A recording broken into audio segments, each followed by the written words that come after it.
minlərlə variantlar var, hadisələrin cərəyan eləməsinin variantları.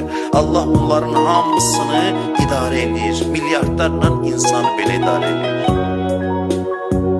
Milyardlarla insan. Ona görə deyir, inşallah deyil, qüdrət yadından çıxmasın. Peyğəmbər bir dəfə inşallahsız söz dedi, beçara 3 gün vəhiy gecikdirdi. Dedi ki, sabah gəl deyərəm, gəldilər, cavab yox. Yenə gəldi, 3 gün dedi, niyə inşallah demədi? Niyə belə eləyir?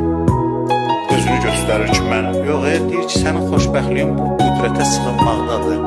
Bu gücü hiss elə ki, azmayasan yolunda.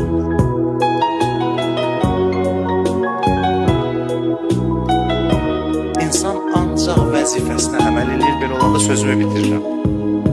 2-3 dəqiqə sözümü bitirirəm. İnsan belə olanda ancaq vəzifəsinə əməl edir və nəticədən narahat olur.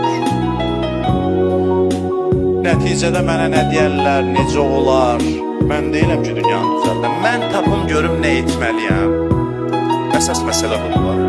Nə etməliyəm, nə danışmalıyam, nə addım atmalıyam. Bunu mən tapım, sonrası məni heç düşündürmür.